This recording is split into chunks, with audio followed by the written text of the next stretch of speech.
principal at St. Teresa's Catholic School, and Deacon Matt Glover, presenting Accompanying the Stranger, Catholic Mission and Immigration in Arkansas. I'd like to start out this evening with a poem that seems to me a prayer by Amanda Gorman, and it's called For Alex Jeffrey Preddy. He was the individual who was killed by ICE on January 24th, 2026.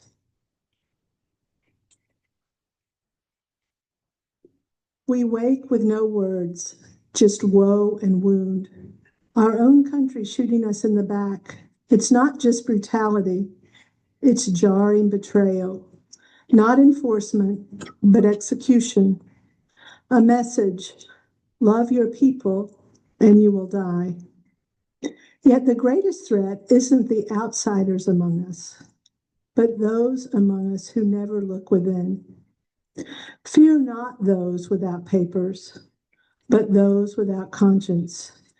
Know that to care intensively, united, is to carry both pain, dark horror for today and a profound, daring hope for tomorrow.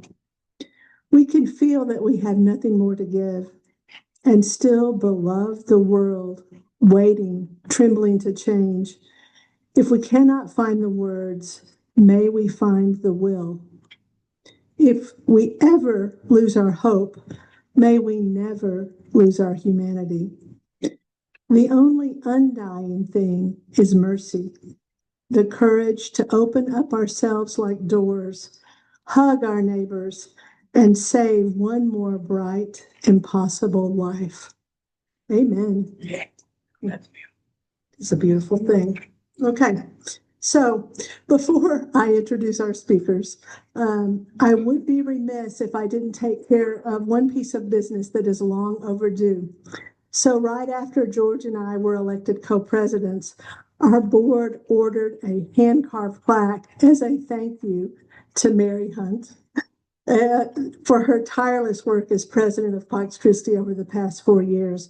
Well, the woodworker took over 6 weeks to complete this plaque. I had no idea it was going to take that long, but it finally came in, and I want to take this opportunity to present this plaque to Mary. It's the prayer of St. Francis.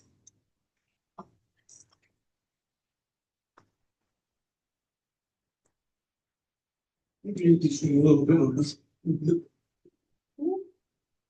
There you go, Mary. Oh, gosh, thank you. This is There's a beautiful. little thing on the back. Oh, my gosh. So, yes, Oh, Mary's been It's a beautiful. Mary saved Pax Christi, so. oh, gosh. Yeah, just you did. Wouldn't be here.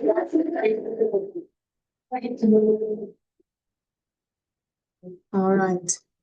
So, and as is the custom, and I don't have the little thing, so we'll have to find something to send around, George. If you could find us a little basket to send around. Oh, thank you, Jan.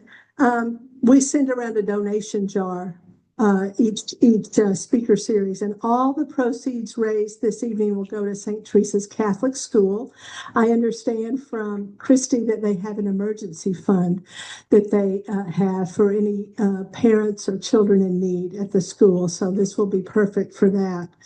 If you don't have a cash or a check handy to put into the basket, you can get with George Simon again over here after the presentation and donate using your credit card. So let's be very generous to this worthwhile cause.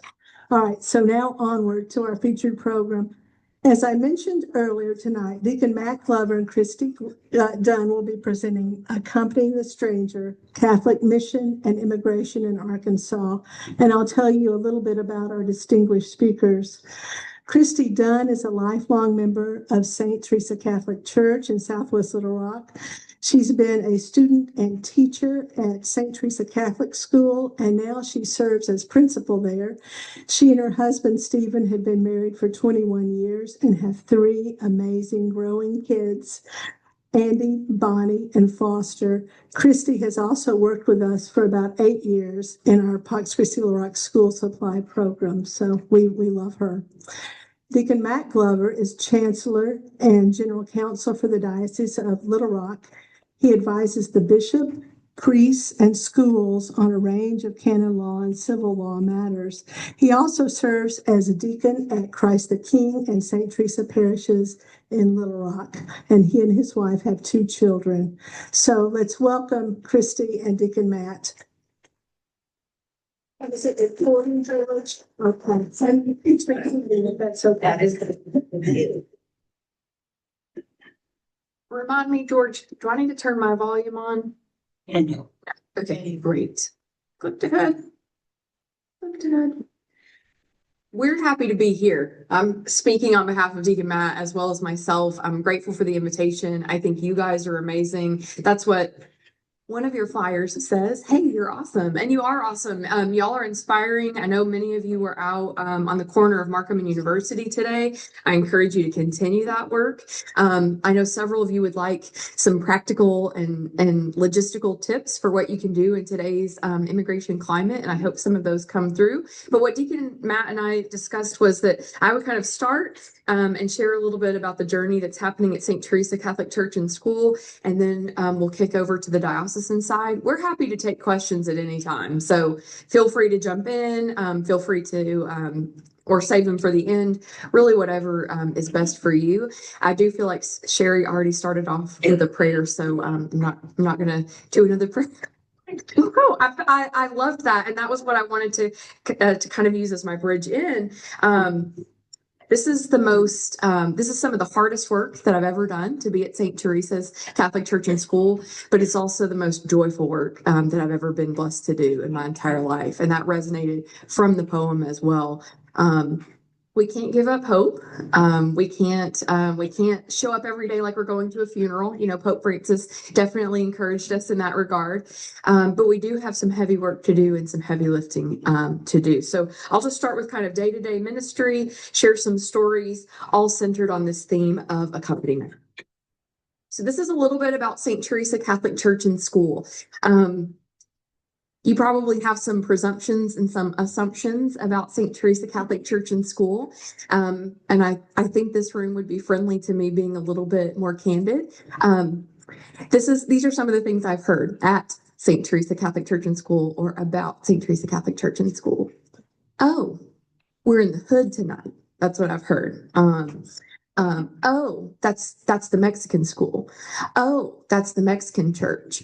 And so that's like one of the things to carry is that people have stereotypes about it. And I think that a larger question we also have to keep in mind, and it's certainly something that's in my mind, we don't want to artificially segregate, but we definitely want to join culturally with people who feel at home at St. Teresa Catholic Church and School. And we have a lot of people who feel at home and feel a connection to the Lord at St. Teresa. So the numbers are pretty telling. We're having a population boom right now, which is predominantly a Spanish-speaking population. 2,800 people on average in October, when we count the census, are attending Mass at St. Teresa. Now, in our little church, that means there's 7 Masses. If I lived in a Lego real world, I would probably try to borrow another parish's church and see if we could, like swap those out. But I know that's not reality. And so God bless our priests, first of all, and please keep the priests of St. Teresa in your prayers, the deacons of St. Teresa in your prayers. We're so glad that Deacon Matt has joined us, especially more recently when we were definitely in need. A lot of people are coming to know Jesus in a deeper way at St. Teresa Catholic Church and School. I personally know Jesus in a deeper way because of the people that I get to worship and live my life with. It's impacting our school as well, and our school should reflect the demographics of our parish. We should not be 2 different silos and 2 different entities. And so our school is also approximately 88% Latino, whereas our parish is in that 90 to 95% Latina range. So that's just a little bit about what we're talking about. And that would be my first logistical or practical prompt. Come on out to a Spanish Mass. Yes, Sherry. You to share Sure. your face on the screen. It's your video is a tool. And that way the people online can see you too. Okay. Perfect. Oh, I did it again. There we go. Beautiful. Hi, Shelley. Just took your screen back. Yeah, hit your screen and then it gives you beautiful face. There we You're go. so kind. And then angle it over. Come on, get in, Deacon Matt. Raise your right hand. Okay, so that would be my first practical prompt.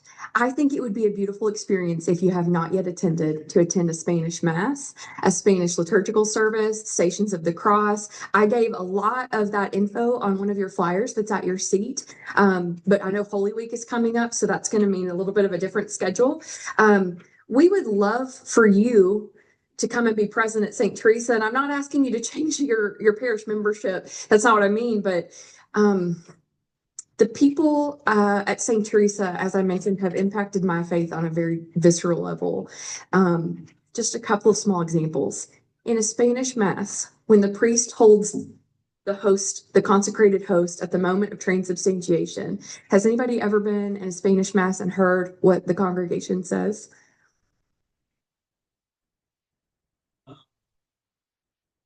I've been to Spanish masses several times, so I used to live in El Laredo. They may not do that. They may not do that. Señor mío, Dios mío, my Lord and my God. And I talked about this. Sorry for the feedback. I talked about this with some of the members of our parish at one of our group talks. I think if you're an Anglo, if you're non-Latino and you're in that mass, you're like, why are they talking? Like, it just sounds like a disruption. And I shared what that meant. It gives me goosebumps every time. It's an acknowledgement of what's really happening in the consecrated host, that Jesus is present. My Lord and my God is right here in front of me. That's one that always brings me chills. We have adoration every Friday at St. Teresa, just during the day in the church. 99% of the Spanish-speaking congregants will not turn their back on the consecrated host. They will not turn their back on Jesus, who's exposed on the altar. They will back out of the church, sometimes kneeling, backing out of the church. And I definitely, I'm not meaning to stereotype. This is my lived experience, and it impacts my faith. And so that would be my first thing to say is, if we want to accompany, it means we want to know. And we would love for you to at least know some members of the community by sharing communion, sharing worship.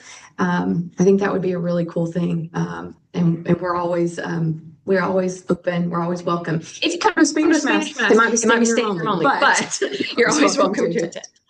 Okay. I'm going to mostly talk about two stories. I'm so sorry. I hope this is clicking. Maybe it's some thing. I'm going to talk about two stories. This family, and I'm not going to use the entire names of the family. I'm going to share this story because it kind of gives a longitudinal look back over about a decade, and then I'll give a more recent story as well. I'll just use one name. This little guy, Franklin. So this is Franklin here, and this is Franklin here. So in 2018, he was the little boy on my right, and in 2026, he's at the far right of the photo. Franklin came during the first administration of President Trump, when there was a separation at the border policy. So many of you probably remember this, and we were. If you remember that time, a lot of us were shocked and asking what we could do. We had a lot of discussions about where our border is and how we could help at the border. It was definitely something that just, it was so heavy on my heart at that time. But I didn't feel, as a mom, as a wife, as a school principal, that I could just kind of leave my community and leave my family and go to the border.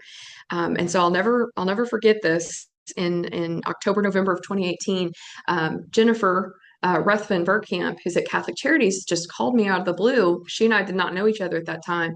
And she said, "Hey, we've got several kids.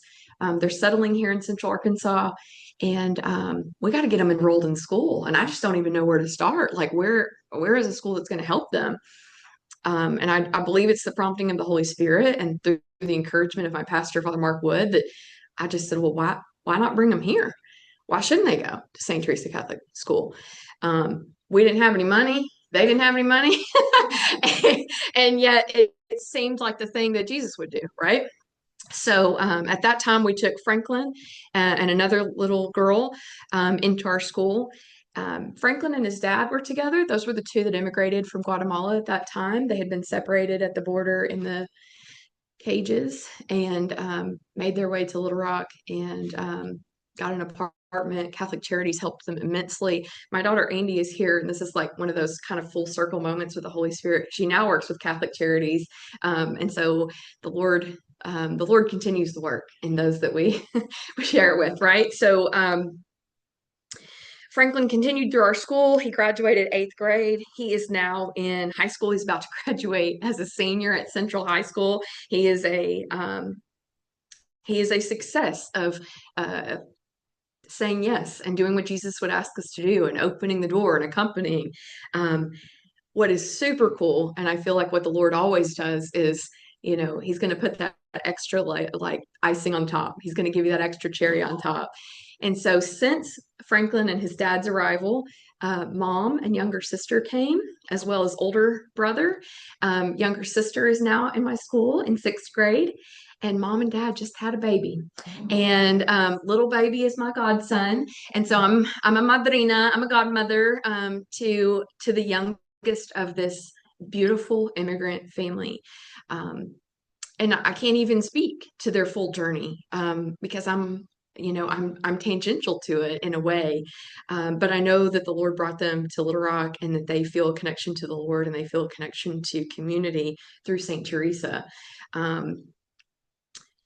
Guatemala is a country that's heavily represented. So when people say, oh, it's Little Mexico or it's Mexican church or Mexican school, we have Guatemalan, Honduran, Nicaraguan, Venezuelan,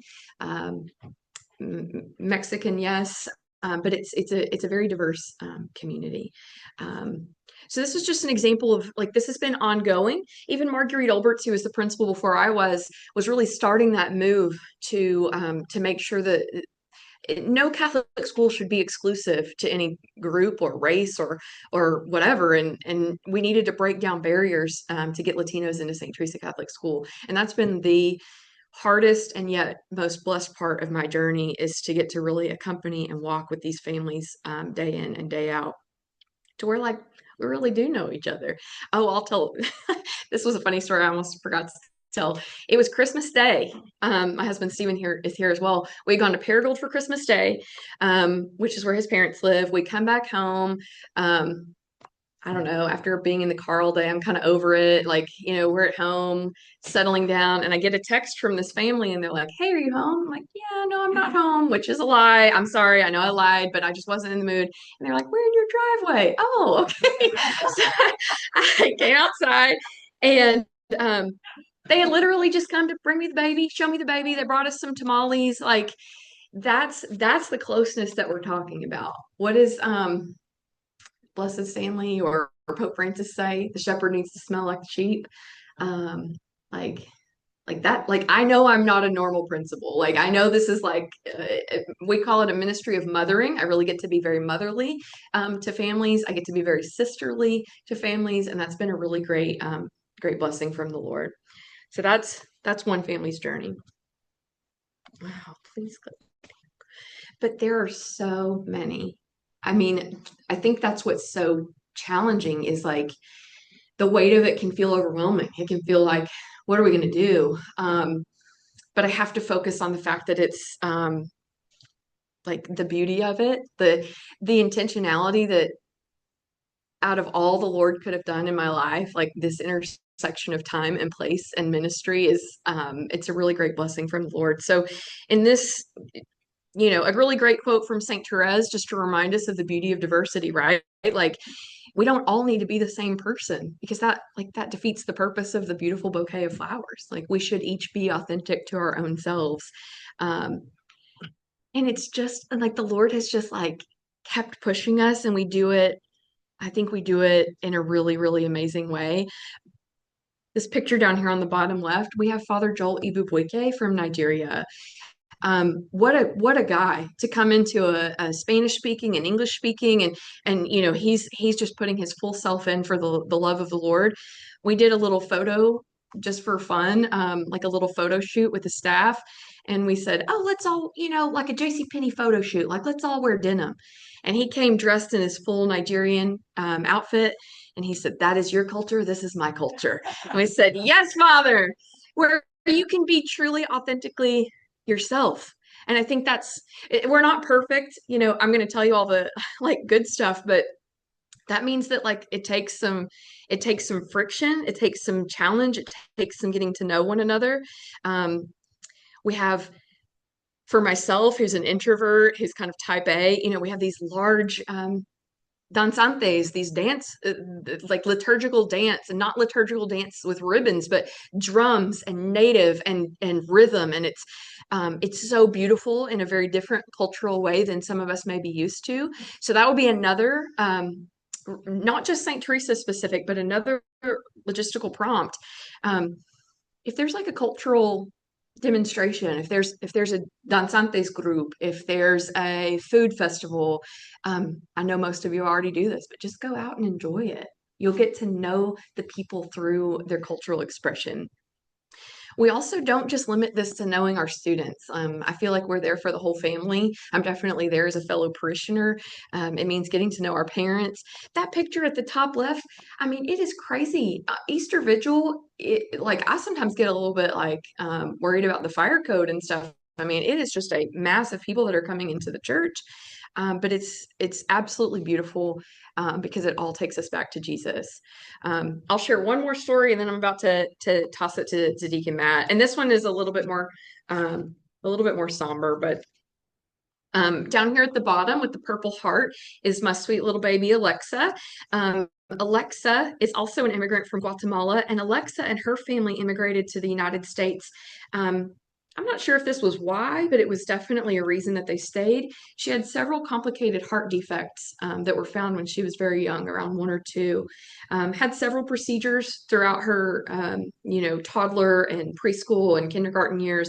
And then when she was in our first grade class last year in 2024, 2025, Arkansas Children's Hospital said, you really need to take her for this pretty specific procedure. And it's at Lucille Packard Children's Hospital in Palo Alto. It's associated with Stanford. Like it's the best of the best. And it was daunting, but they did it, and they took her out there, and the surgery had some complications, and she was placed on ECMO, just the life-saving measure, the machine that keeps your heart and your lungs going. She was on ECMO for months. And I felt like this was my family, right? Like I felt like this is my girl. This is her mom and dad and her little brothers. Like they're my people. So I think the Holy Spirit kind of worked it out where I had a conference in January. The flight was already paid for. I could just kind of add an extra little piece onto the trip, and I went up to Palo Alto. Our bishop and Father Stephen were so kind. Being that she was from Guatemala, Bishop Anthony sent a first-class relic of Blessed Stanley Rother with me so that we could pray for the intercession of Blessed Stanley. And I got to spend about 24 to 48 hours just like with them, very intensely with them in this, what would also be accompaniment in the lows, not just in the highs. So I was really grateful I got to have that visit. We prayed a lot, checked in on the family a lot. And then in April 2025, I got a call from mom one morning, and she was crying, and she said, Alexa's going to pass today. The doctors have said her heart and her lungs are failing. And she passed on April 9th, 2025. And it was like I had lost my own child. And so I didn't, what do you do with that? How do you accompany that? She wasn't here. She was in California. And the mom was out with her, and dad and brothers were here in Little Rock. And a secretary walked down to my office and said, they want you to go. Dad called and wants you to fly out with them. And this, great, like humble invitation for me to accompany them out to bring their baby back home, really. And we flew out to Palo Alto, and they were staying at the Ronald McDonald House. just had a brief time that evening, and the next day we went out to the hospital to be able to be with Alexa in death. And I don't even know like how to describe it, because that's very intimate. It's very vulnerable, and that the family choosing to invite me into that was something I'll never forget. And what I was very, very grateful for, and this goes back to the immigration piece. Mom's passport from Guatemala had lapsed while she had been with her baby in the hospital. So we're talking to interpreters, and she's going to have to go to the Guatemalan consulate. And I'm just like, this is nuts. Like, her child just died, and we're having to figure out, like paperwork. And that was settled without much input from me. I think the part that was actually I was really grateful for, they wanted Alexa to be buried in her homeland in Guatemala, which I totally understood. It was also really expensive when we started talking about California to Arkansas to Guatemala. And so I'm talking to Mom, and she says, it's fine. Like, she can just go straight from California to Guatemala. And I again felt really strongly, no, I don't think she needs to just, I think St. Teresa in Little Rock is her home as well. And so St. Teresa was able to work with the family, and her journey then, which took quite a bit of time, was that she was, a funeral home in California prepared her body and her casket, and she came to Little Rock, and we were able to do a funeral at St. Teresa, funeral and a vigil at St. Teresa. Our students sang in the choir. It was, she had a Lilo and Stitch casket. She loved Lilo and Stitch. Father Stephen preached about Ohana means family, and family never gets left behind. I mean, it's going to be something that everybody, like, we'll never forget this, right? And then we sent her to her homeland. We sent her to Guatemala, and her parents couldn't travel to Guatemala because they don't have documents. So they basically sent her then, well, like all of us were, right? All of us were accompanying her at some point in that journey. And so at that point, grandparents and aunts and uncles became those who accompanied Alexa to her resting place. The anniversary of her death is coming up on April 9th. So I would ask you to pray for Alexa and her family as we approach that 1-year anniversary. And her mom is struggling. She said, I don't know if it's time to go back. I don't know if we should stay 1 more year. They're trying to make some money, all these kind of things. So we're going to do a little celebration at St. Teresa with a memorial bench. And my husband made the bench, which was a really beautiful thing. But Alexa's mom said, something I would love to incorporate. She always brought ladybugs home from the playground. I didn't even know that. I said, really? She said, I would love to incorporate ladybugs. I looked up ladybugs and Catholic and Marian imagery. And there's actually a story that there was like a problem with a crop, and they all prayed for the Virgin Mary's intercession, and that's when these beetles showed up, and they called them Our Lady's beetles, and that became ladybugs. And so the 7 spots on them can stand for the 7 sorrows or the 7 joys of Mary. So we're going to be evangelizing to our students through the ladybug that Alexa left us, that we didn't even know till after her passing. Like, at some point, time doesn't even make sense, right? Like, there's just layers upon layers upon layers. But those are the things that I know that the Lord has called me to do. I meant to say this at the beginning. I'll say it as I transition.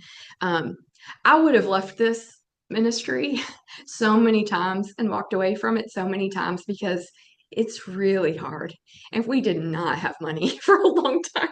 We had less than no money. We had negative money. But the Lord was really, really intentional. I don't know if any of you know this story, but it was 2015. I was teaching 7th grade at St. Teresa, and we would take our kids to confession after Mass, like they were scheduled confessions. And so I took my class to confession after Mass. It also happened to be my birthday. And so all my students had gone to confession, and I always brought up the rear, and I went into confession, and I'm confessing to Father Mark, and he says, I need you to probably wrap this up because I don't want to break the seal of the confessional. I was like, oh, that doesn't sound good. And so finished that. And he said, Marguerite's retiring and I need you to think about being the principal of St. Teresa. And I know that that was an intentional call because he didn't want me to forget it. He didn't want me to forget that he called me right there in that church, in that confessional to do this work. I'm not perfect. I've made a lot of errors. We're still figuring things out at St. Teresa, but I would never, ever ask the Lord to give me a different path to journey on. And that kind of ties to another prompt I wanted to give you all. Like, you're called to what you're doing. Those of you who are standing on the corner and being a voice for others, I sometimes feel like I have to kind of coach my voice and make sure I don't want to bring danger to my people. I don't want to bring a target to my people, right? So if that's your call and you've got the voice to speak for the voiceless, that's what the Lord is asking you to do. Whatever phase of your life that you're in, try to return in prayer and reflection to what has the Lord called me to do, and how clear was it, and what does that mean in this phase of my life? Because I still go back to that story 11 years later to sort of reaffirm, yeah, Kristy, this is what you're supposed to do.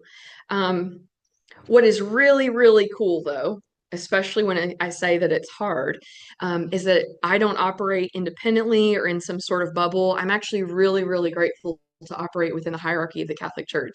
And Deacon Matt is so awesome to be both pastoral and pragmatic. And Bishop Anthony is so awesome to be pastoral and pragmatic. And so Deacon Matt and I have talked about a few different things. Our people thought there was an ICE raid at St. Teresa. How do we respond to that? Father Stephen put out a video. We talked through things like that.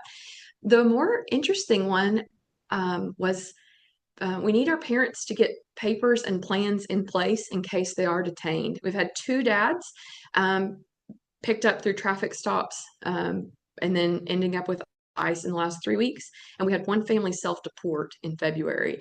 So they're very, very aware and they need to have plans in place. So Father Stephen and I said to Deacon Matt, they've got to put an adult on here, and they don't have an adult. Like, they might have to put my name. And we thought that was crazy in the world of safe environment and boundaries.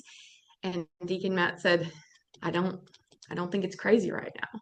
So I do have 1 student at my school that I am his emergency guardian, in case something happens. And that was kind of the way I wanted to set up this transition to the diocese. They are actually, and Deacon Matt is especially so helpful in these times of uncertainty. And I'm super grateful for Deacon Matt. And so I'm going to give it to him at this time.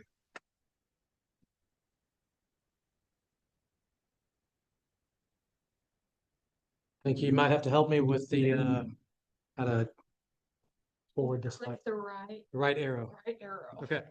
Hopefully. Kristy, I knew when y'all invited Kristy for this, you invited the right person. And then I just got tagged along. So Kristy's fantastic. She undersells herself constantly and oversells other people. So it's a sign of a good leader. I don't want to say too much about me because I wanted to focus in on from the diocesan perspective, but I think it was critical that Kristy went first. And I think it was good to have the 2 of us together and not just me talking about the diocesan perspective.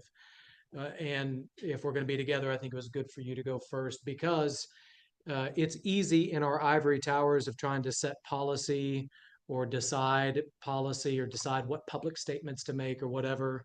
It can be easy to forget that we're talking about people. We're talking about real people, real lives that are being negatively impacted right now because of what's going on in our country.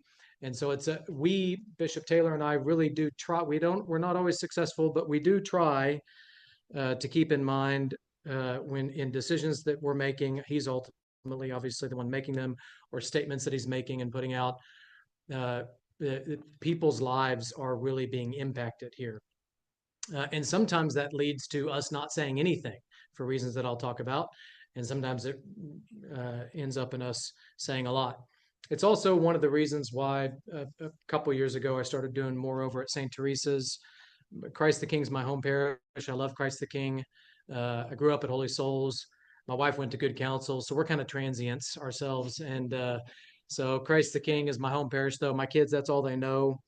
And I love it there. But, you know, a few years ago, I just felt very convicted that, and I don't mean this to like virtue signal about myself, but I felt very convicted that the chancellor of the diocese should not be even perceived, much less the reality of just being at the quote rich white suburban parish in West Little Rock. And talk about, you know, stereotypes of St. Teresa's. In some ways, I think that's an unfair stereotype of Christ the King. I know plenty of people at Christ the King who are not white. I know plenty of people at Christ the King who financially struggle, and so. But certainly, that's the reputation, and the reputation is there for a reason, because there is some fair amount of truth to that. And I just felt that I did not want to be perceived as chancellor for the diocese as just being in that bubble. And my Spanish is not great. My Spanish is decent enough, but it is not good. And so sometimes I feel very much at a loss out at St. Teresa's, because it's like, well, there's not much I can really give to you all to help out. So I'm happy to help where I can out there.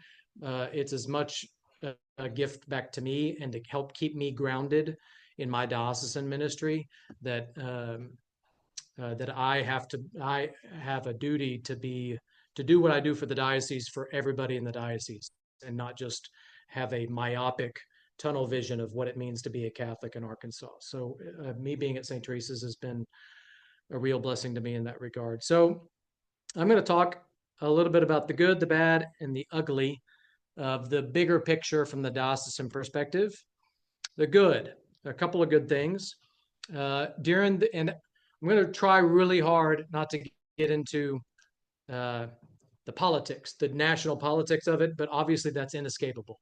So, but I'm going to try not to do that.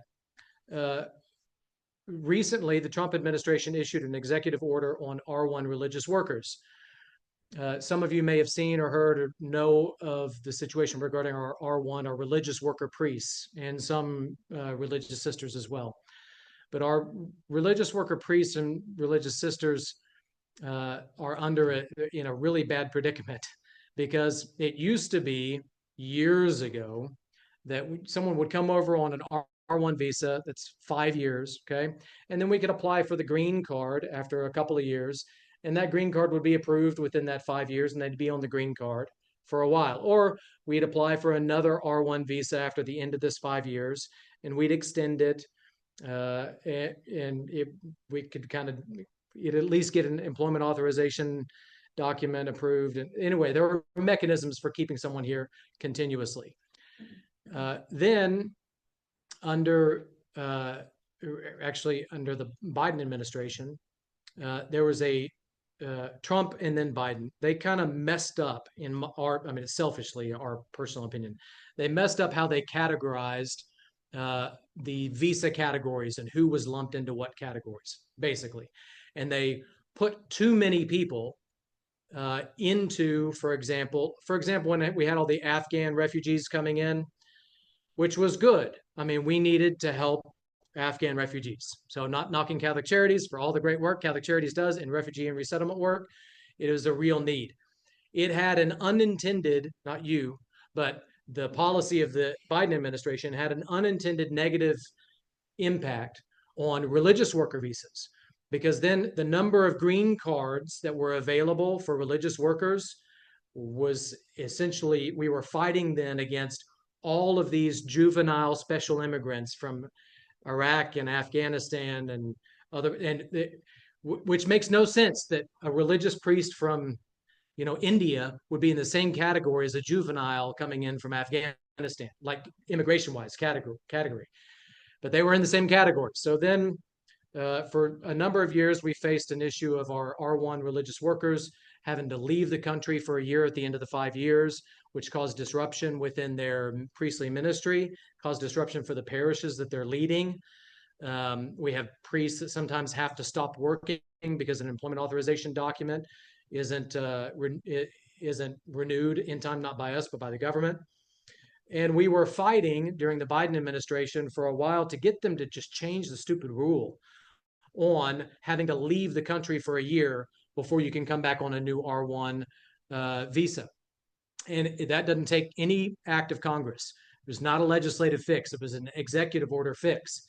And for whatever reason, the Biden administration dragged its feet. I don't know what the past version of that is. But anyway, they dragged its feet on it and then got to the end of the administration, and they said they were going to do it. And then the questions or scandal, whatever, about his mental fitness, blew up. And then Kamala Harris, who was going to be the nominee, all of that stuff was in play. And so then I think the folks in that administration just decided, we're kicking that can down the road. We're not going to touch a number of different issues. This was an easy issue to fix.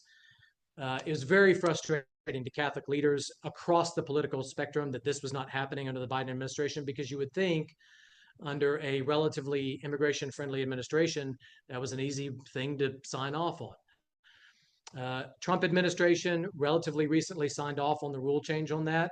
So that's a game changer for our religious worker priests from foreign countries and religious sisters, because now they don't have to leave the country for a year before coming back. They get to the end of there's still like a 10 to 15 year wait on the green card, which is crazy. But at least we can keep renewing their R1 kind of indefinitely. So it provides continuity for our parishes, continuity for our priests who are here, giving of their lives to serve our people here. And then there is in the works this thing called the Religious Workforce Protection Act. It has broad bipartisan support. It has bipartisan sponsorship. We are cautiously optimistic, maybe.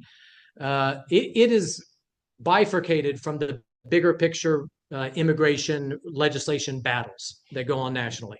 So it's a separate battle. And we're cautiously optimistic that it will get passed out of committee and then get passed through Congress. And then the Trump administration will sign off on it. The Trump administration is in principle supportive of it. But unfortunately, it gets caught up in the bigger political fighting. Attention gets lost on this. And the Religious Workforce Protection Act would be a permanent fix to the executive order action that was taken, and a permanent fix, more broadly speaking, on religious workers. So to the extent that any of y'all want to plug your senators and congresspersons for passage of that, we would be grateful. The bad. Border control, I put in brackets, and here I don't want to get into my intention is not to get into any kind of a political disagreement back and forth.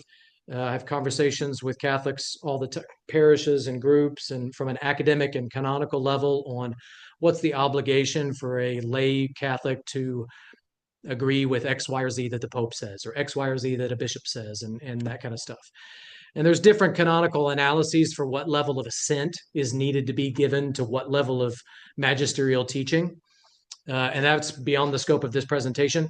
But my point here is there can be, within immigration matters, legitimate disagreement amongst Catholics within certain parameters, right? So the Catholic Church does teach, well, here's the principles, the fundamental principles that we have to uphold, all right? It's spelled out in the Catechism. And so those principles set certain parameters. Within these parameters, Catholics can disagree. Catholics can disagree about tax policy or immigration policy or, family medical leave act policy or any number of other types of policies within certain parameters. You go outside the parameter too much, the church would say, nope, you can't say that. Outside this way too much, church would say, nope, you can't say that. So border control, there is some, I would say, some frustration in some Catholic circles that, and I do not mean this to be a blame game, but I'm trying to explain why this is in brackets in Catholic thought. Countries have a right to establish borders and maintain borders. Individuals have a right to immigrate in cases of need. Countries that are better off financially have an obligation, to the extent possible, to welcome those who are in need. Okay, so it's a balancing act of these different factors that have to come together. And there are real arguments out there as to the extent to which the Biden administration's lack of control over the border led to visceral backlash that then set up the terrible situation that we have today from an immigration standpoint. And so there's some disagreement and discussion, and there will be probably socio-political, economic, and theological analysis for a while as to if the border had been better controlled under the Biden administration, would you have seen this kind of visceral backlash where the pendulum is swung back now crazily way, in an unhealthy way. And I am, by saying that, I'm not trying to take Trump's side or Biden's side. I'm just saying border control is an obligation of nations. And there can be disagreement about how a country goes about controlling its borders. I would say we're not doing. I'm not in the Trump camp. I would just say that just say that on this issue or on how we are controlling our borders. So I'm not trying to be anti-President Biden in saying any of that, but there can be legitimate disagreement, and there's probably a little bit of bad within both administrations on how that issue was handled. ICE activity. I wanted to talk about our diocesan actions on ICE activity. We get a lot of criticism no matter what we do on any number of issues. And the bishop is not going to be able to please everybody on every issue. I'm not going to be able to please everybody on every issue. Some people want us to issue statements every single time something is said on Twitter, or, it's just like we can't issue statements about every single little thing. And when the ICE activity was initially rolled out, we prepared fairly extensive communication to our pastors about what to look for if there's ICE activity on campus. What are your rights with parish property being private property? What is the distinction between an administrative warrant and a judicial warrant? What are exigent circumstances? If ICE officers or police officers come on and say, we don't need a warrant, we have exigent circumstances, here's what they are, what does that mean? What do you have to let them onto your property for? If that happens, immediately notify me. Here's the steps we need to look at taking. So we communicated this with pastors very early on. We did not publicly shout from the rooftops that we had communicated it with pastors, in part because something to what Kristy said, Bishop Taylor had real concerns, and we still have real concerns about putting too much attention on especially our primarily Latino Hispanic parishes and the tools that you could use to help protect your people. Because what did we also see in the news early on? We saw some reports from some folks saying, either in other parts of the country, but a couple of reports here, that the Catholic Church is teaching people how to break the law, teaching people how to break immigration law, right? And so we also did Know Your Rights programs. Catholic Charity, I'm not taking any credit for this. Catholic Charities headed up a lot of Know Your Rights informational sessions with parishes. Even those were very under the radar. We're pretty under the radar because we did not want there to all of a sudden be, I know this will shock you. But there are a lot of unreasonable leaders of law enforcement in parts of our state. And if they all of a sudden saw that we were doing these big Know Your Rights campaigns in Springdale, or, then you would have seen all of a sudden a lot of attention, a lot of cop cars happening to park outside of the church in Springdale, for example. Or if they had known the kinds of educational efforts we were giving to our pastors, we would have gotten slammed with, Catholic Diocese is educating its pastors how to teach people to break immigration law, which is not true at all. So even though we weren't advertising the steps we were taking or putting it all over social media or saying, tooting our own horns and saying, here's all the good things we're doing, I don't want anybody thinking we weren't doing anything. That's not true.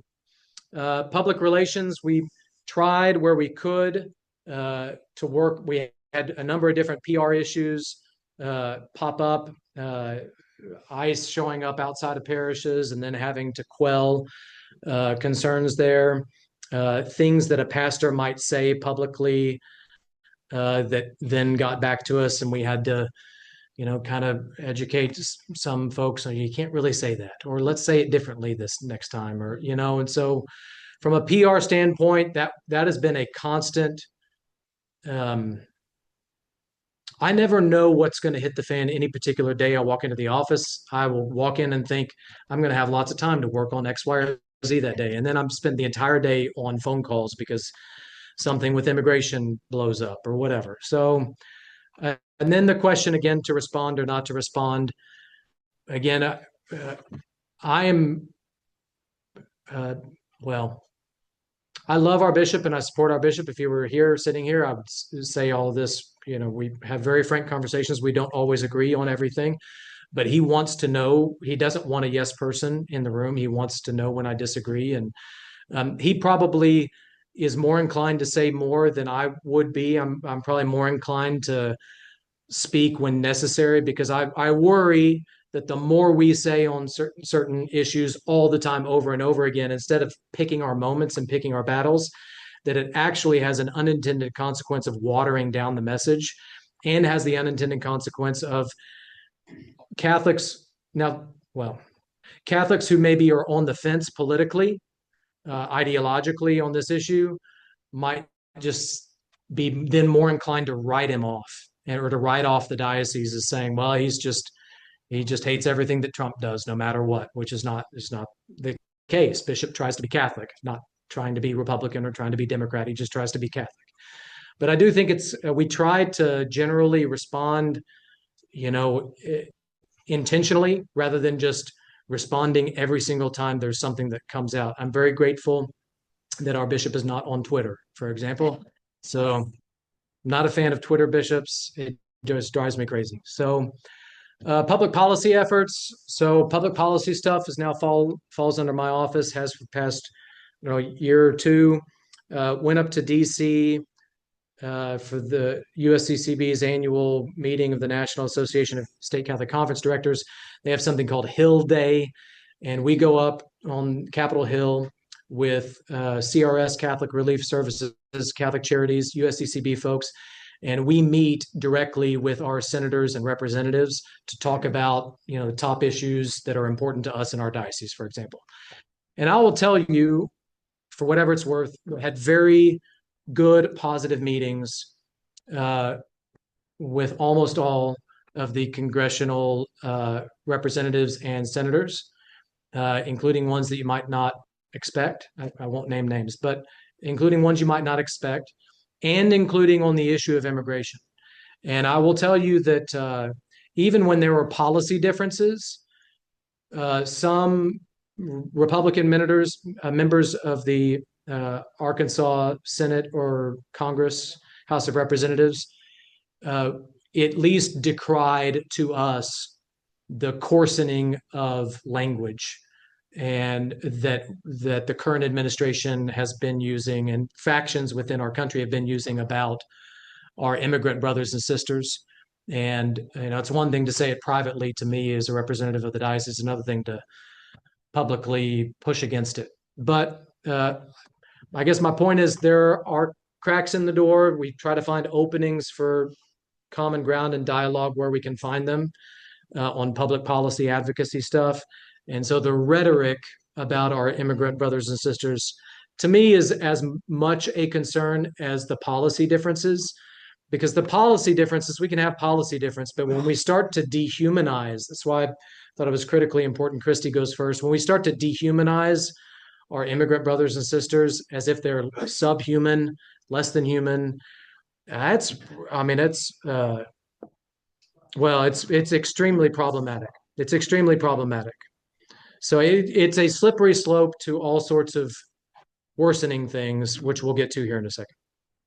Again, there can be areas of prudential judgment and disagreement with how to apply the principles that our catechism and our Catholic Church expounds, but beyond certain parameters, which again, that would be beyond the scope of all this. But what we try to do in our policies and our public statements is look at, okay, is this just an area of prudential judgment where there can be disagreement, or is this something we really need to say that we need to be more explicit about? So Bishop Taylor, as you all know, a number of years ago issued a pastoral letter on immigration when he first arrived here as bishop. And we are currently in the works on updating that and issuing a new updated pastoral letter on immigration. That's not public. So is this being recorded? If it's being recorded, Yeah. don't publicly, spout that around. But so we're working on that. It's obviously an appropriate time to be doing that. Bishop Taylor's recent letters, I just want to point out a few things that he's done recently. Back in September of 25, issued a letter on human dignity, political violence, and common human bonds. That was in the wake of the assassination of Charlie Kirk, which struck chords with a lot of people. And I would say myself included, not so much because I'm an advocate of Charlie Kirk. I do not agree with a lot of things that he said, or the way, in maybe more the tone and the way in which he would say them sometimes. But there was real concern with the kind of joy and merriment that was found within some circles about his killing. And that was really disturbing.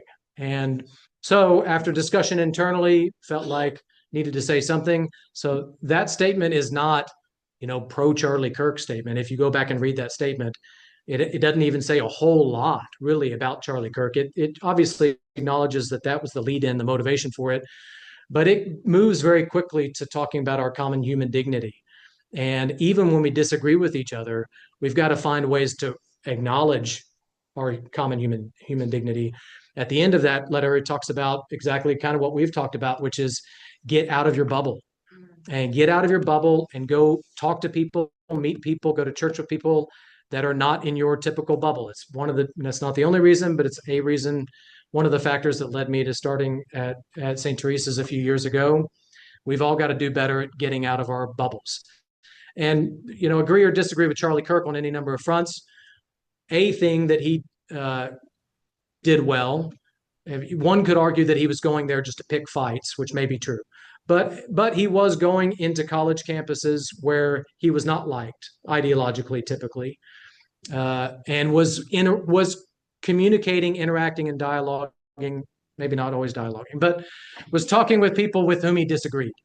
And I do think we all could be better at that, talking civilly. I'm not saying that he did this, but I'm just saying as a springboard to a separate point. And that's the point of this letter, is talking civilly with people with whom we disagree, worshiping with people who look different than us and who speak a different language than us, worshiping with people who ideologically are different than us. All of that's critically important that we are fundamentally created in the image and likeness of God.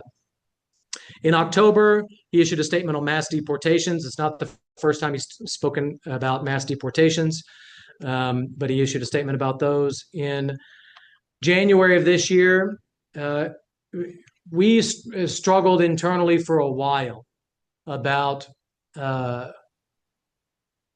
how to speak about broader trends of nationalism within the Trump administration, but just more broadly within extremist elements of our country.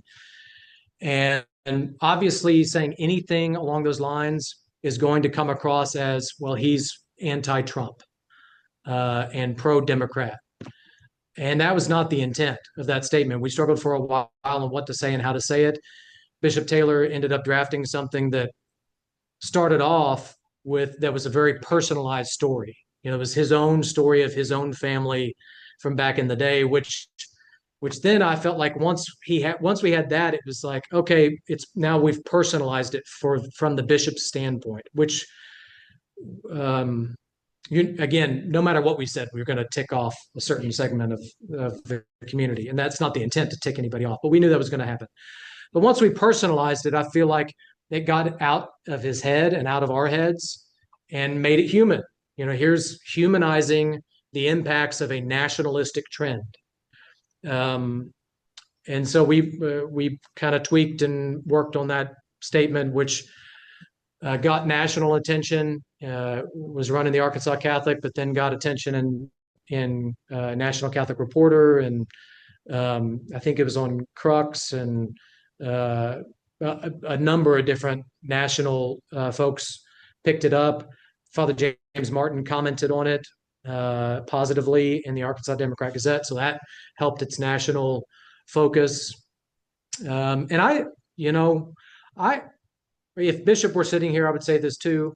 He and I don't agree on every single little thing, and he and I don't agree on everything politically, or theologically, or whatever. And he and I probably if I were writing something like that from scratch, someone asked me to do it, it might not have been exactly what I personally would have written, but it's not mine, And so, but when Bishop started off with the personal story and then allowed me to kind of fill it out, I was very pleased with that statement by the end of it. And it was moving and convicting to me.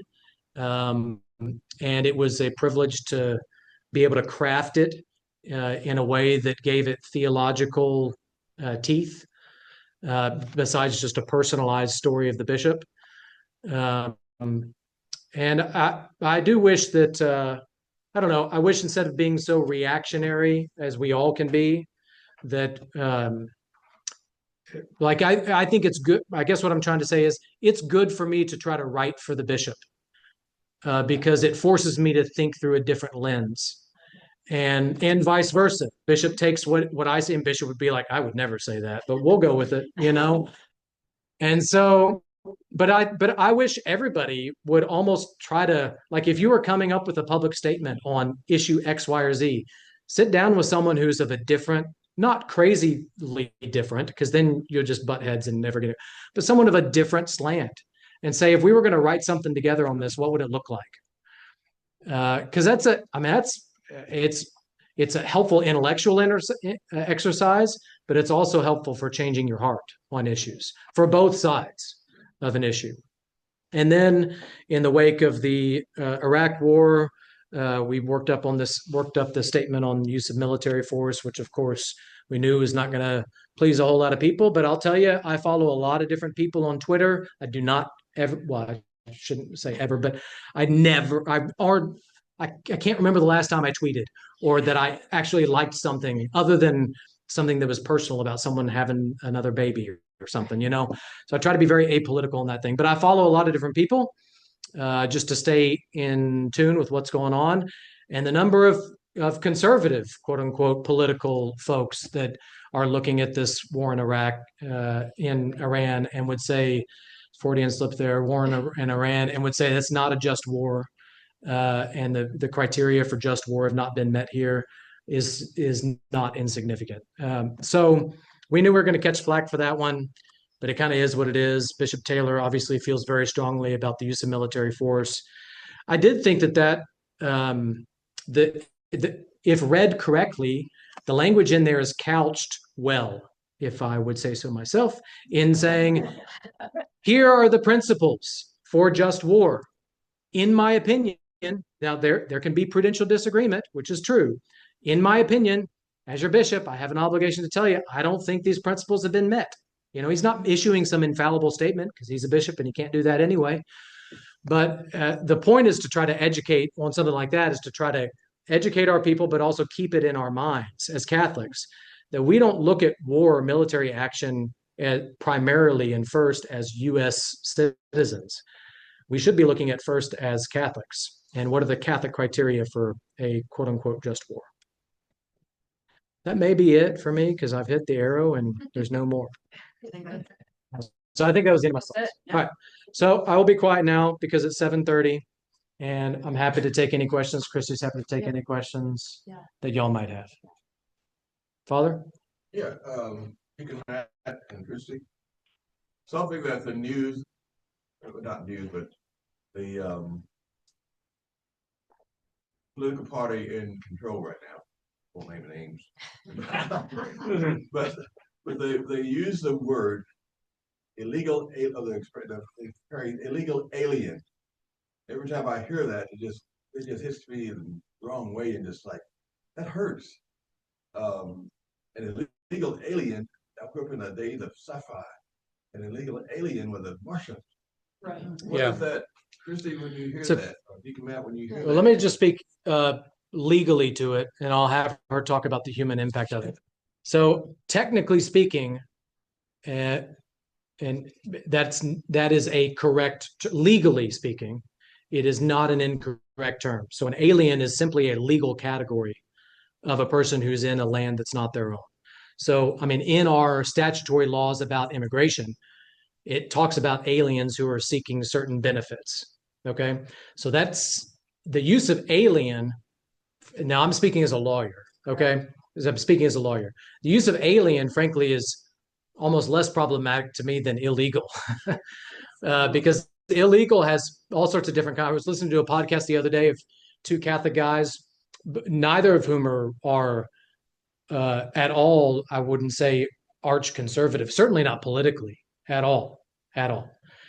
And they had this internal debate all of a sudden on an immigration matter because one of them thought that being here undocumented meant that you were a criminal, which is not true.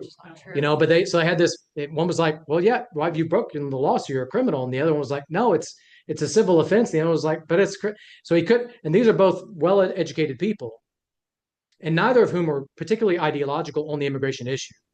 But yet there's this misunderstanding out there in the public that if you're here illegally, that you are a criminal, which is not legally accurate. And that, from a lawyer standpoint, that's what drives me crazy.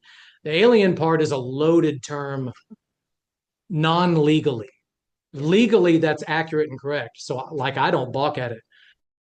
But non-legally, it's a loaded term, and we got to work better on our language publicly for how we talk about whole groups of people. But I'll shut up and I'll let you go. Yeah, and I think it depends on the lens from which you come. And I'm dealing with people day to day, and I'm dealing with people who are primarily Spanish speaking. And so I think yes, I hate that. I hate those words. I cringe at them. I think that they are dehumanizing in the rhetoric. So I don't I hate it. I don't watch the news, honestly. But what comes to mind is that I've had to be really cautious in I don't ask people a lot of questions. I don't want to know where they live. I don't want to know if you have papers. Like, I want to show them. There's a quote that Pope Francis quoted from Mother Teresa. I might not speak the language, but I can smile. You know, I want to show that I'm right there with you. I'm your sister. If they open up and they want to say, yo no tengo papeles, I don't have papers, you know, that's when I'm gonna let them initiate that conversation amongst our students. There have been several conversations since ICE has been put out in full force. Eighth graders were really joking about it. That's their way of handling it. I don't know. It was like a white van or a white truck pulled through the driveway one day, and they're like, "Oh, ICE is here, Mrs. Dunn. What are you going to do?" And you know, but I used the joke to gain entry to the conversation, and I made a joke, and then I said, "But here's the deal, man. If they do show up, I've got a whole protocol to follow, thanks, Deacon Matt, and I'm going to stand outside that door, and they're not coming in." So you know, like I guess I'm just trying to say two things on a human level. I want them to feel safe enough that I'm not imposing on them that conversation to ask their status. We do have to fill out some paperwork now in a different way, and we are happy to prove that people live in the state of Arkansas in many different ways, without a social, without things like that. We've gained a reputation of being a safe space. So I wanted to share that story. And it also reminded me to go back to the beginning, because it was something I didn't share. And Cherry said, we want things to do. That is the diocesan logo in Spanish, and that is our parish logo in Spanish. Like just throw Spanish stuff in, like look for the Spanish option. Like there, you know, we don't have a national language. Everybody thinks English is our national language. It is not. It just, like, you know, like, just start putting those things in there. It sort of it'll start a conversation. It might be a good conversation. It might bring someone closer to you with familiarity. They might be like, oh my gosh, there's something Spanish on there. Maybe I can speak to them and approach them. I'm sort of all around your question, Father Harvey, but those were the things that I initially thought of. Yeah. Yes. We own a small business, and one of our employees, actually, her family's members of St. Teresa's.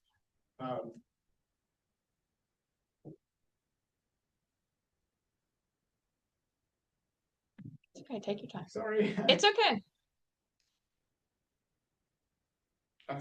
She told me just last week that, 2 extended family members have been deported, and that's just one family.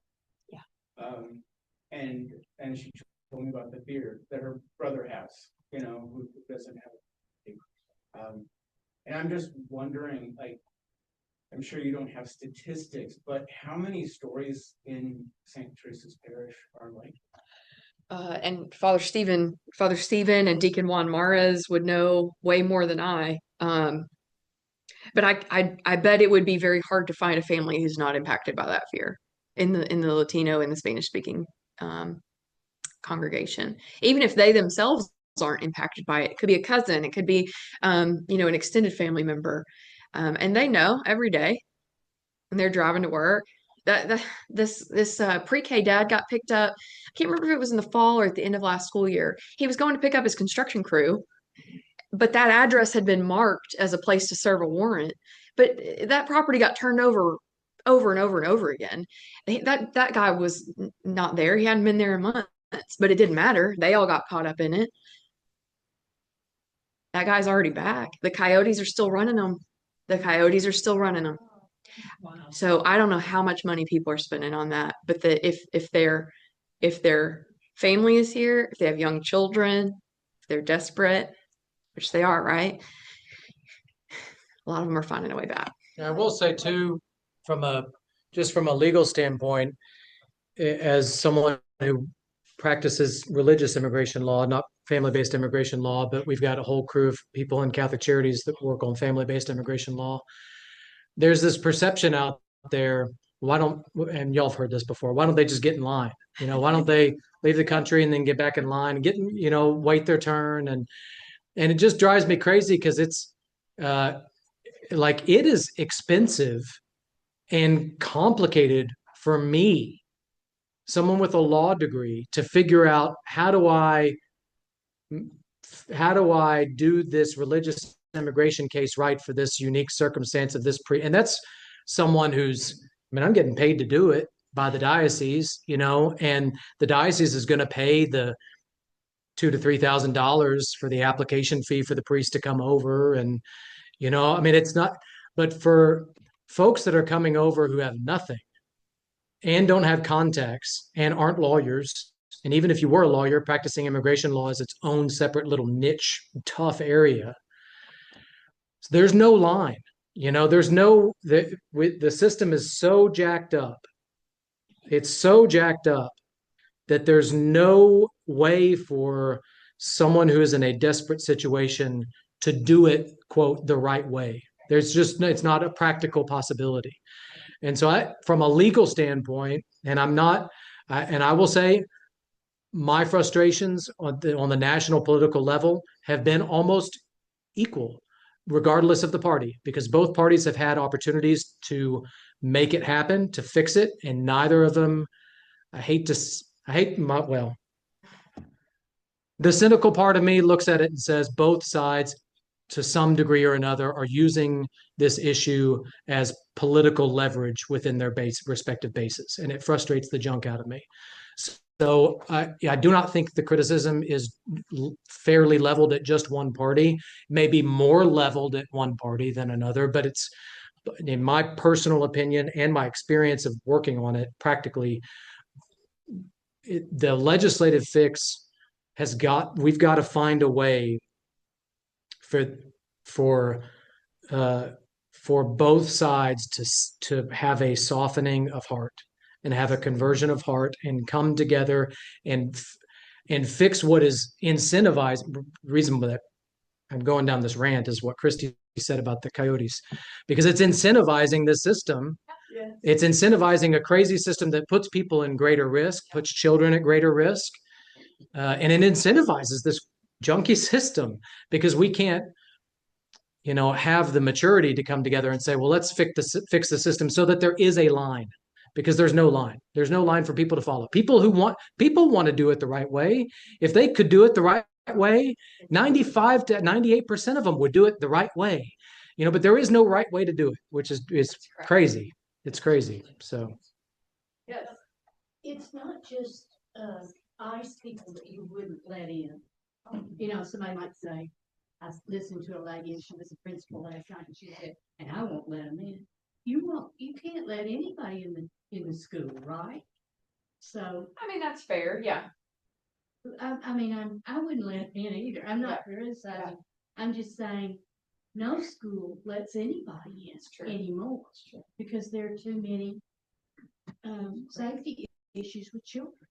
But I do want to PS on that. After the shooting in Minneapolis at the Catholic school in August, it became terrifying when I would take our whole student body over to mass. That was our most vulnerable point, from my opinion, but as well as from a security standpoint that they studied. And so we just hired Pulaski County Sheriff's deputies, and you better believe my community told me about that as well. They look, are they gonna check my driver's license? Are they gonna check my papers? They look like ICE, Mrs. Dunn. So we had to also message there. And the Pulaski County Sheriff's Office, we were very clear with them. If this has any partnership with immigration enforcement, we can't do it. And they're like, that's not what we're here for. They are here to protect our children. They are here to protect our campus from outside threats. And that has been an interesting path to navigate because their uniforms look very militaresque. Our parents are driving through in a car line. Father Stephen was really crafty about this, and the deputies have been really crafty about it. Father Stephen called a deputy up to the pulpit at the first school mass that we had a deputy, and he was very good with his phrasing because he knew all these little babies were watching and all their parents were watching. And he said, "You're going to be seeing some of my friends, and they're going to be around here to keep you safe. This is one of my friends named Matt." I mean, he's brilliant at it, which is the same thing we're talking about, right? Just connecting, accompanying, getting people to know each other. And these deputies have been phenomenal. They're going to PE class and playing basketball. They're going to Spanish class and saying Buenas tardes. They are fist bumping. They are giving stickers. And so even in an aspect of keeping kids safe, and from the pulpit, we still had to say, we do not have immigration enforcement on our campus. We have campus security. I have a question. Friday at noon mass, I'm sitting in the third row. This man in his 50s, black pants, black shirt. On the back had a big white gun all painted on his back. He said, "Don't try to take my gun." And he went and he was looking for somebody. Well, I said, in adoration before that, the same young girl, what like you're talking about, they crawl to the hose she breaks flowers every week. And then I'm sitting there and Father's giving the blessing and he's sitting, he went to Kristy Mass when he is going through his phone, very obvious, and I could see it. And he was looking at all these, pictures of people, white vans. And I thought, uh-oh. So I went over to her and I said, "I'm worried about that man over there." And I said, "Do you see?" And she said, "Yes." And I said, "Is he after you?" And she said, "Yes." And I thought, what do you do? I went out with her, talked to her a few minutes, but I never said, "Where can I take her?" Did that happen?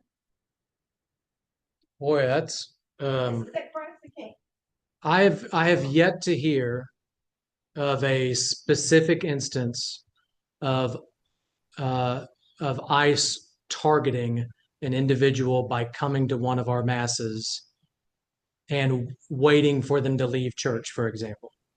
I've not heard. To see if he picked her up, but she couldn't talk English anymore. Yeah. I have watched that woman for a year. She's got 3 little kids, but it was obvious. It would. I'm not trying to discredit the story at all. It could be that there was more to that than just that the individual might not have even had anything to do with ICE, for example. The guy there did. But was he in an ICE uniform? You said he had a T-shirt on with a gun on the back. Yeah. But I watched him on his phone. Yeah, but what I'm saying is, although it's possible, typically, typically an ICE agent's going to be conducting their business in an ICE uniform, typically. So, yeah. Yeah. Looking for somebody. Yeah. And he saw her and he came over and sat close to where I was. And she was. It's the first I've heard of something like that. It's the first I've heard of something Yeah. like that, to be totally honest. Yeah. Yeah. I will say that certainly this issue has stirred up a lot of upset and it's, but we've seen the fringe, I think, of people come out. And the way it sounds like almost it could have been a person who was on that fringe who was trying to play cop a little bit, Yeah. maybe. I mean, it could have been a process server. It could have been, I mean, it could have been a number of different things that are still inappropriate. I mean, I'm not trying to justify it at all. But I'm just saying it's not necessarily ICE activity. Could have been a number of things.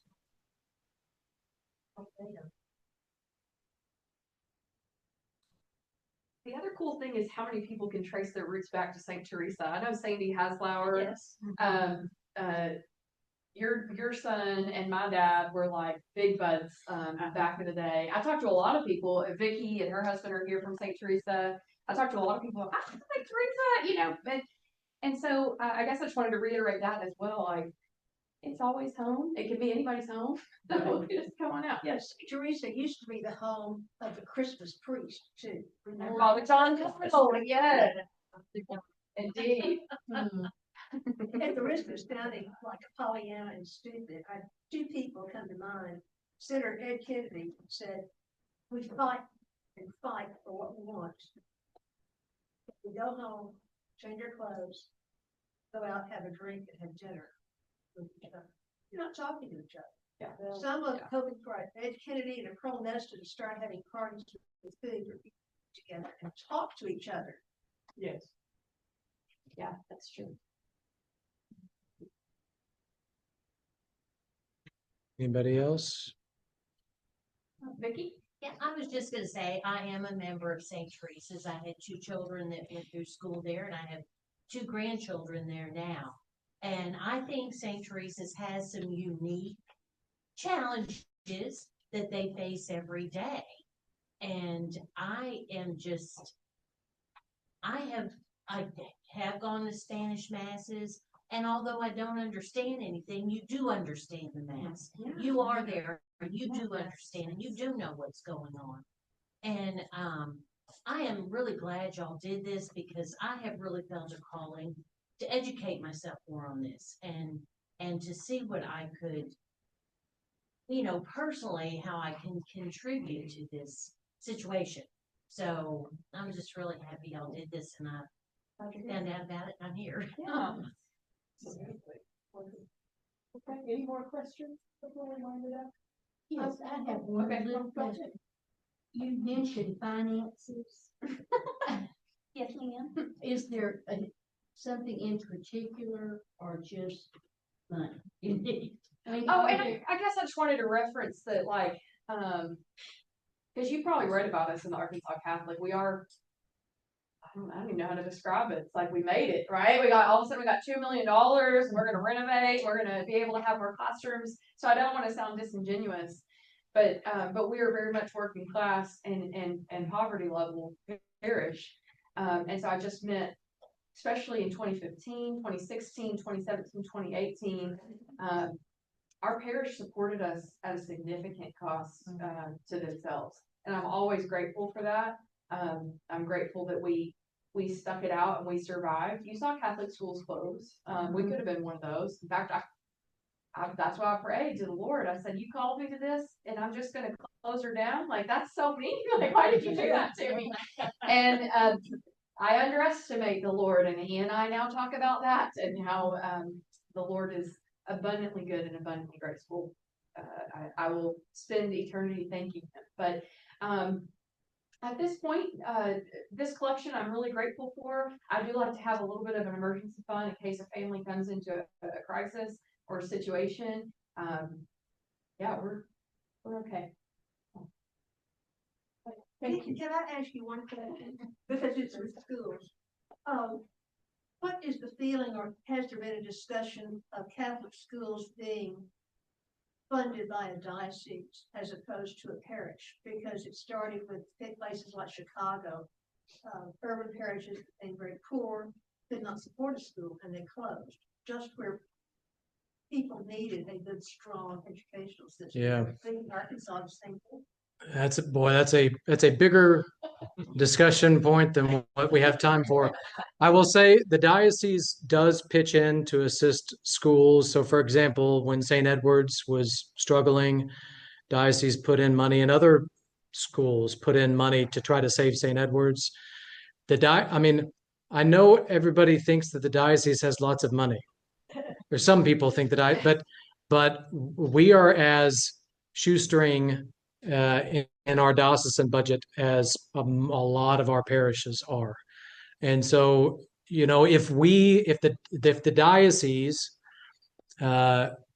started regularly financially supporting certain schools, I don't mean like a one-time cash, trying to prop them up or trying to forgive a loan or something, one-time thing. But if we were to regularly do that, what would result would be a laying off of numbers of staff at the diocesan level and reduction in services that we're providing to parishes and schools currently. So, I mean, there's no financial functional way to do it the way our income is, frankly. And we're a mission diocese. So we actually then can access Catholic Extension Services. I know I think it would be really challenging for a mission diocese to do that. Yeah, it'd be hard. I really like the parish school model, especially as it exists right now. Father Stephen Gadberry is just phenomenal, and so he's given me this seat at the table, which as a lay woman you don't always get, right? And it's just been this really cool dynamic duo path forward for both of us. I love a parish school model if it's done really well. Yeah, I will say too, the cynical part of me would say where the money comes from is also where the control comes from. So it sounds like a good idea to have the diocese, giving the money, but if the diocese is paying the money to fund a school, it's going to want control over the school. So a decentralized approach and a subsidiarity type model, to me, makes more sense financially, first of all, because we don't have the capacity to do it. But even if we did, it would degrade over time local control over local schools, would be my concern. So I'm all about control. So I'd be happy to control as much as I can, but it's probably not a good idea. Father Stephen says you should just come all the way over to St. Teresa. That's right. One of these days, perhaps. Sure. Thanks. All right. Okay.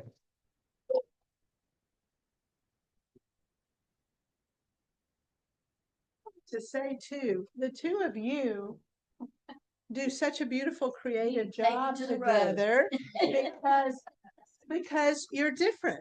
Yeah. You come at it differently. That was so perfect. You were actually a live model for accompanying one another on this.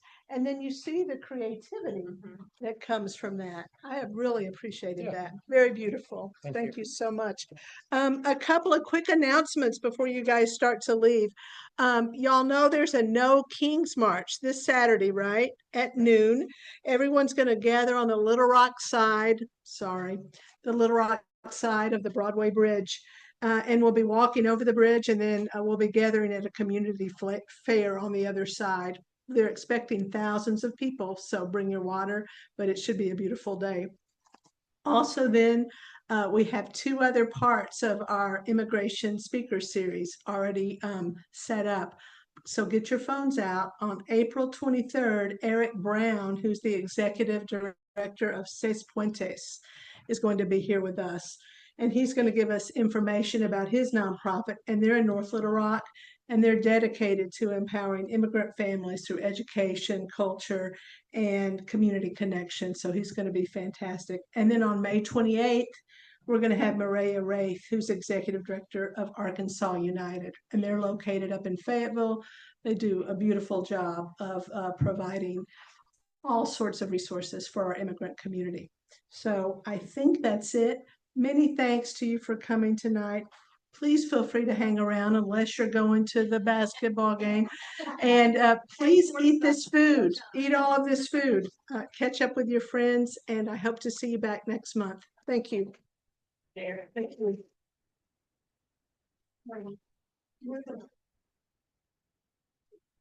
Just take it, yeah. And write it down. Oh, wow. Look at you. Sorry.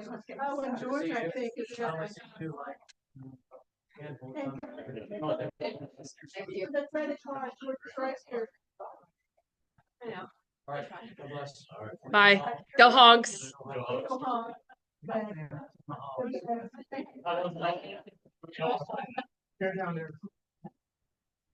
What's the word?